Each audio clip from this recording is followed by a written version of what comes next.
A girl never did her homework during the 5 years of primary school. However, during art class, she successively broke 50 pencils while writing. But she wasn't drawing. The teacher, feeling puzzled, came over to check. The teacher found that Lisa had filled the paper with a jumble of numbers. The teacher reminded her that it wasn't a math class. But Lisa not only showed no reaction but instead wrote even more frantically. Helpless, the teacher had to forcefully take away the paper and announce the end of the class. However, starting from that day, Lisa seemed like a completely different person. Lisa often stood on the playground, staring blankly at the sky. She never responded when the teacher called her. But on that night, Lisa suddenly disappeared. After some searching, the teacher finally found Lisa in the school basement. The girl's hands were covered in blood. Lisa had actually carved all the numbers that she hadn't finished writing before onto the door panel. And she kept saying, "Stop all of this quickly." Then Lisa was sent to a psychiatric hospital by the teacher. 50 years passed in the blink of an eye. One day, the school held a welcome party for new students. To welcome the arrival of the freshmen, something had been surviving underground for a full 50 years. Inside the capsule were all kinds of letters left by the first batch of students. On the 50th anniversary of the school, the letters in the capsule were distributed as souvenirs to all the new students.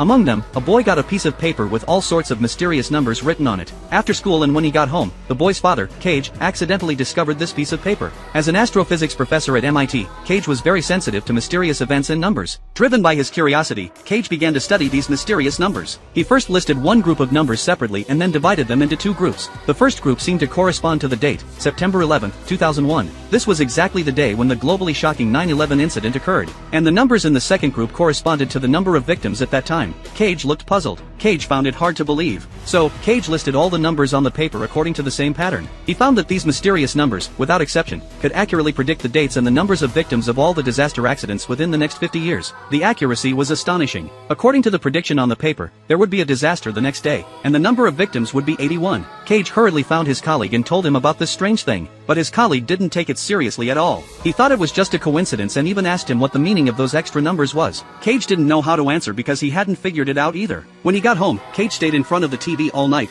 keeping an eye on the news from all over the world. But until he woke up the next day, except for the heavy rain outside, no disaster had occurred. Cage went to pick up his son from school with doubts. There was a serious traffic jam on the way. Just then, he glanced at the navigation by chance. Suddenly, he found that the latitude and longitude of his location exactly matched those extra numbers, corresponding to the latitude and longitude of the accident site. That meant the disaster was likely to happen right there. Cage quickly got out of the car and asked the police what had caused the traffic jam. But the police looked at him in horror and then turned to look behind him. A small plane was crashing straight towards the ground.